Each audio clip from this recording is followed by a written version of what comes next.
प्यारे बच्चों, जैसे कि आपको पता है, हम अपना 9वां पाठ कारक जो हिंदी व्याकरण से है, आज उसकी शुरुआत करने जा रहे हैं।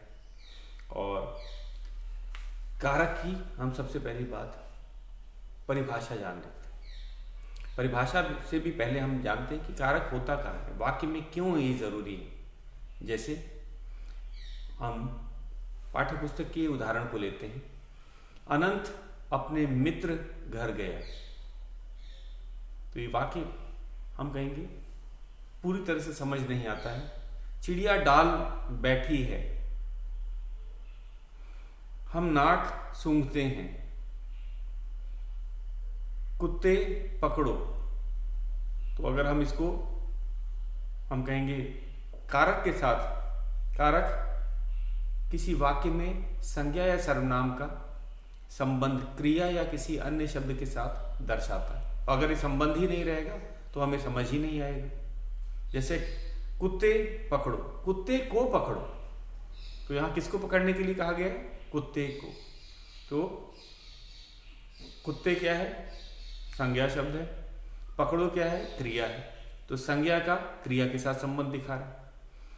हम नाक सूंघते हैं, हम नाक से सूंघते हैं, हम नाक नहीं सूंघते, नाक से सूंघते हैं। तो से क्या है?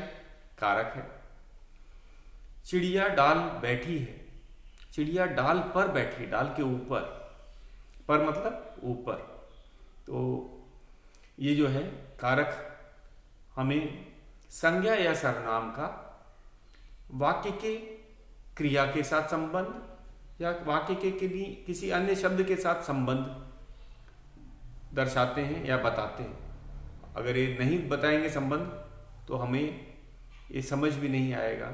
जैसे कि अभी हमने आपको बताया, हम नाक सूंघते हैं, नाक से सूंघते हैं, तो से मतलब नाक के द्वारा। और ये क्या है? करण कारक है। अभी आगे हम चलते हैं, पहले परिभाषा लिखते हैं, फिर जो कारक हैं उन्हें लिख करके हम आपको समझाएं। तो शुरुआत करते हैं परिभाषा से। तो तैयार हो जाइए, हम लिखते हैं परिभाषा कारक की।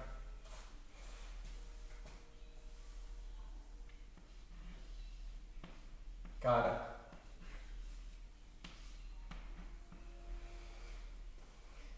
संज्ञा या सर्वनाम,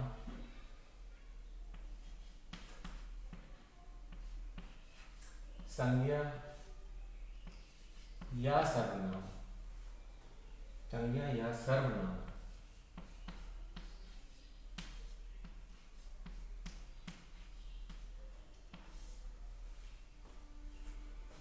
के जिस रूप से, के जिस रूप से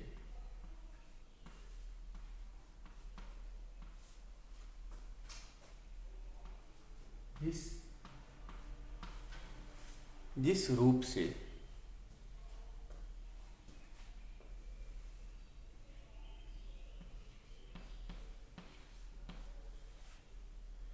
उसका संबंध, उसका संबंध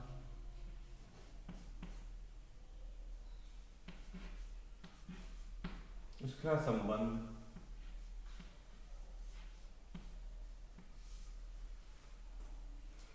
क्रिया या क्रिया या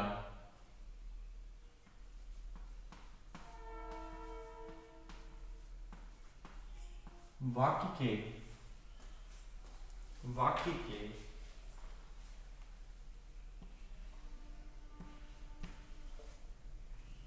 अन्य शब्द के साथ, अन्य शब्दों के साथ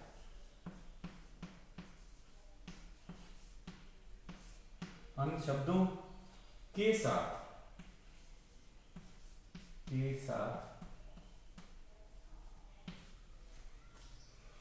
जाना जाता है, जाना जाता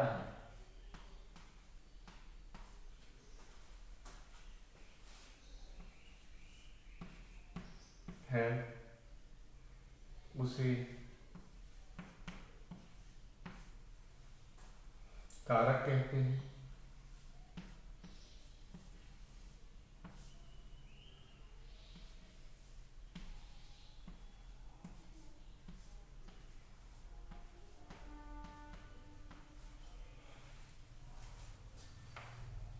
तो ये है हमारी परिभाषा, इसे आप लिख करके याद करेंगे, बहुत आसान है। संज्ञा या सर्वनाम के जिस रूप से उसका संबंध क्रिया या वाक्य के किसी अन्य शब्द के साथ जाना जाता है उसे कारक कहते हैं। तो एक उदाहरण मैं आपको वही दिखा देता हूं जो अभी हमने किया था। उदाहरण है,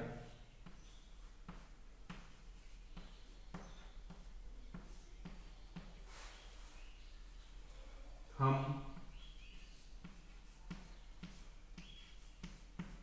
नाक से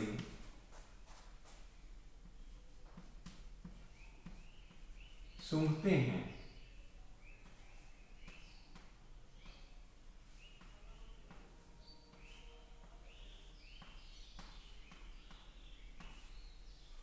हम नाक से सूंघते हैं, यहां जो से है ये कारक है। अगर ये से नहीं होता तो हम नाक जो है यहाँ पे हम नाक से सूंघते हैं, तो सर्वनाम का जो है इसका संबंध क्रिया के साथ नहीं बता पाता। तो जो से है ये क्या कहेंगे हम, क्या है, कारक है। और ये कौन सा कारक है, करण कारक। तो हम नाक से सूंघते हैं, तो हम हमारा या नाक का संबंध क्रिया के साथ जो दर्शा रहा है ये कारक शब्द ये दिखाता है। और कारक को शब्द नहीं बोला जाता, उसे चिन्ह कहा जाता है, याद रखिएगा। कारक शब्द नहीं कह करके इसे कारक चिन्ह कहा जाता है, या फिर इसे विभक्ति चिन्ह भी कहा जाता है। तो नाम इसका हम कारक शब्द न करके कारक चिन्ह कहा जाता है, या विभक्ति चिन्ह, या इन चिन्हों को कभी कभी परसर्ग भी कहा जाता है। तो ये नाम से मत धोखा खाइएगा, नाम सभी ये याद रखेंगे हम। और अब मैं सूची बना देता हूँ। हिंदी में 8 कारक होते हैं, वो कौन कौन से, और उन्हें हम पहले नोट करते हैं, उसके बाद आगे इसके उदाहरण से हम सीखेंगे। तो शुरू करते हैं। ये आपने नोट कर ही लिया है, तो वो यहाँ पे ऐसे लिख सकते हैं, यहाँ पे से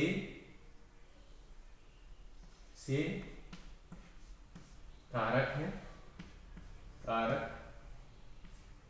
है, इस वाक्य में से कारक है, और ये करण कारक है,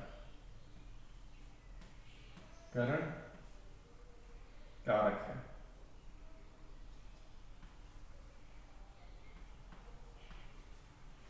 ये था हमारा उदाहरण, ये आपने नोट कर ही लिया है। आगे चलते हैं।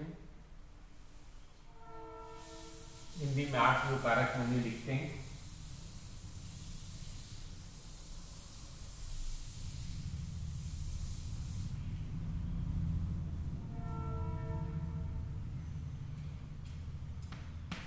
कौन कौन से हैं ये कारक, इनको बता देता हूं मैं। 8 कारक कौन कौन से हैं, 8 कारक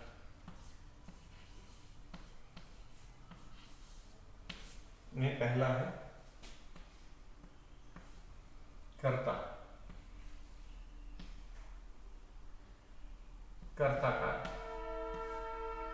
इसका चिन्ह क्या है, इसका चिन्ह भी लिख देते हैं हम लोग। मैंने आपको बताया था कर्ता को शब्द से नहीं दिखाते, चिन्ह लिखा जाता है। यहाँ पे पहले होगा कारक,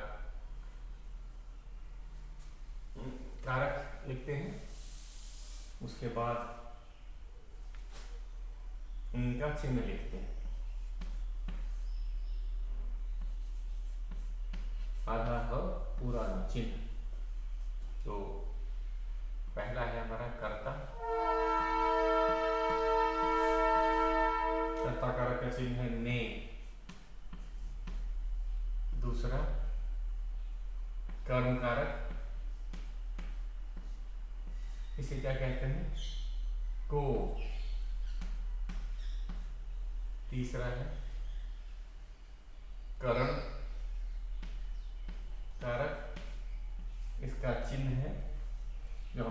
था से, इसका अर्थ है यहाँ पे से के द्वारा के लिए, के द्वारा, ये हमें समझना है। मैं अभी आपको बाद में इसको समझाता हूँ। चौथा है संप्रदान, संप्रदान कारक, ये है के लिए, के लिए।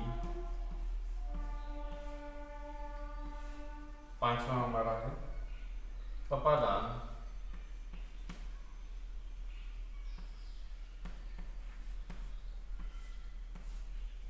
ये है से। ये पृथक होना या अलग होना? पृथक होना का अर्थ होता है अलग होना, पृथक होना के लिए इसका प्रयोग किया जाता है। मैं अभी आपको बताता हूँ इसका अर्थ। छठा है संबंध कारक,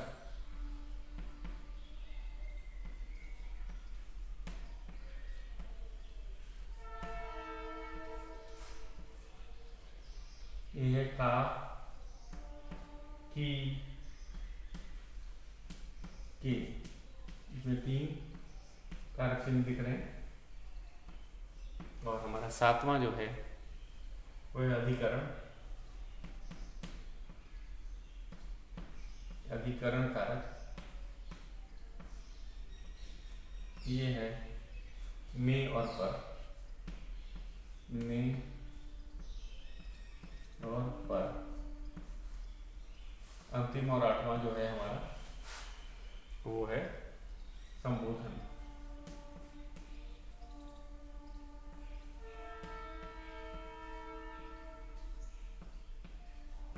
संबोधन कारक का चिन्ह है हे और अरे, हे और अरे। तो इसे नोट कर लिए हैं आप, आपने नोट कर ही लिया होगा। इसमें आपने गौर किया होगा कि करण कारक जो से और अपादान कारक जो से, दोनों तो एक जैसे हैं, तो इनका नाम क्यों अलग रखा है? यहाँ पे है से के लिए, के द्वारा के लिए हम इसका यहाँ प्रयोग करेंगे, और यहाँ जो से है वो पृथक होना या अलग होने के लिए करेंगे। जैसे कि उदाहरण के तौर पे मैं समझा देता हूँ। जैसे यहाँ पे से राम कलम से लिखता है, मतलब कलम की मदद से लिखता है। हम बस से दिल्ली गए, तो बस के द्वारा दिल्ली गए। यहाँ पे अलग होना, पृथक होना मतलब अलग होना। अपादान में क्या होता है? ये अपादान है, उपादान नहीं है, अपादान। अपादान जो कारक है इसमें से का अर्थ होता है अलग होना। जैसे कि पेड़ से पत्ता गिरता है तो टूट करके अलग होने वाला जो है। घुड़सवार घोड़े से गिर गया, अलग होने की जब जहां हमें दर्शाना है। बच्चा छत से गिरा, तो से जो है यहाँ पे अलग होने के लिए या अपादान कारक में होगा। यहाँ के द्वारा या मदद से के लिए हम करण कारक का प्रयोग करते हैं। तो इनके बहुत ही सरल है, तो हम इनका एक एक उदाहरण भी ले लेते हैं और पहले करते हैं अपना अभ्यास प्रश्न। उसके बाद में आपको अभ्यास प्रश्न के अलावा भी आपका अभ्यास करवाया जाएगा। तो शुरुआत हम करेंगे अपने अभ्यास प्रश्न से। ये आपने नोट कर ही लिया है।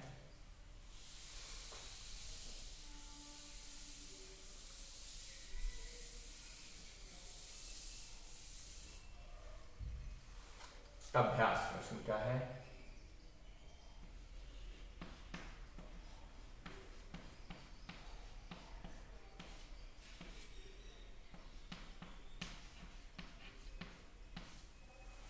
ये है पहला, नीचे लिखे वाक्यों को उचित चिन्हों से पूरा करो। नीचे लिखे वाक्यों को, नीचे लिखे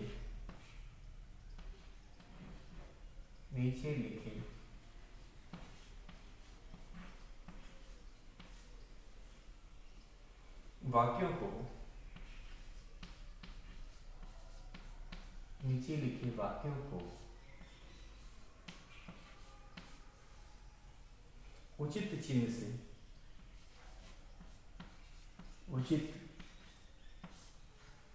चिन्ह से, उचित चिन्हों से, यहाँ जब चिन्हों की बात करें, कारक चिन्हों की बात कर रहे हैं, चिन्हों से पूरा करो।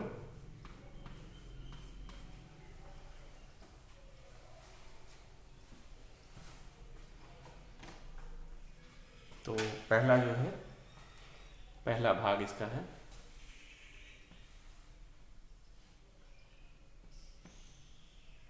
राम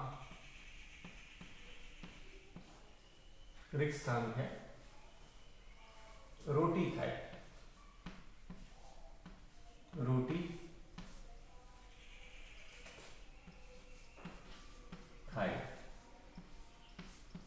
यहाँ पे विकल्प भी दे रखा है, आप देख रहे होंगे यहाँ पे 2 विकल्प दे रखे हैं कारक चिन्हों के, लेकिन हो सकता है परीक्षा में आपको विकल्प ना दिए जाएं, तो आप इस हिसाब से पढ़ेंगे कि तो राम रोटी खाई, राम ने रोटी खाई, तो यहाँ क्या होगा, ने, और ने क्या होता है, कर्ता कारक, राम क्या है, कर्ता है। दूसरा है हमारा लड़का, लड़का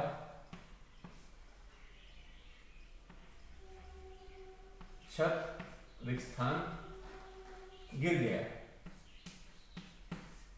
गिर गया। और यहाँ पे जैसे कि आपको पता है विकल्प दिया हुआ है का और से, तो यहाँ सही विकल्प है से, लड़का छत से गिर गया। और ये कौन सा से है, ये है अलग होना, पृथक होना, अपादान कारक का चिन्ह हमने लगाया है, न कि करण कारक का। बच्चे समझ जाते हैं कि करण का लगाया है, ये है अपादान का। और तीसरा है हमारा नदी में, नदी रिक्त स्थान दिया है, बहुत पानी है, बहुत पानी है। विकल्प हमें देंगे में और पर, में और पर। में और पर आपको पता ही है अधिकरण कारक होता है, तो नदी में पानी, यहां में सही विकल्प है, सही कारक चिन्ह है। चौथा है हमारा पेड़ रिक्त स्थान दिया है, पक्षियों के घोंसले हैं, पक्षियों के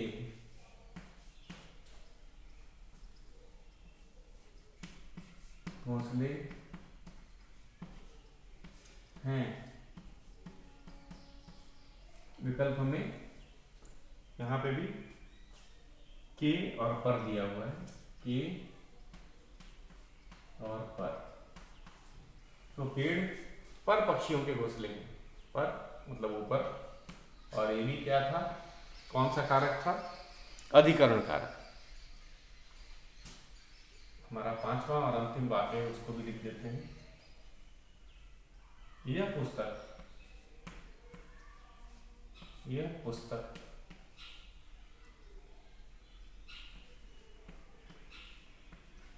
यह पुस्तक हरी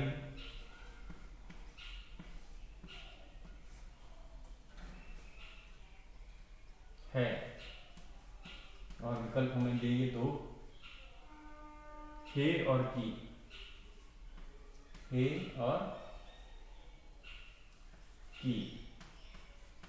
तो यह पुस्तक हरी की है, ये संबंध कारक है, इसमें आपको पता ही चल रहा होगा, बहुत आसान है। ये तो संबोधन के लिए हम प्रयोग करते हैं। तो ये था हमारा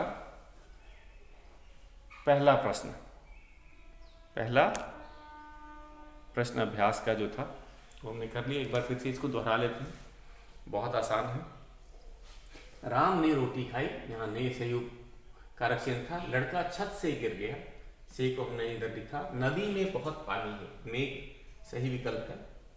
पेड़ पर पक्षियों के घोंसले हैं, पेड़ पर पक्षियों के घोंसले हैं, तो पर है सही विकल्प। यह पुस्तक हरि की है, तो संबंध कारक की। इसे आप देख करके कर लेंगे। और कल हम अभ्यास का दूसरा प्रश्न करेंगे, ये भी बहुत आसान है। तो आज आपका गृह कार्य है परिभाषा याद करना और हिंदी के 8 जो कारक होते हैं उनको चिन्ह के साथ याद रखना। आज के लिए बच्चों बस इतना ही।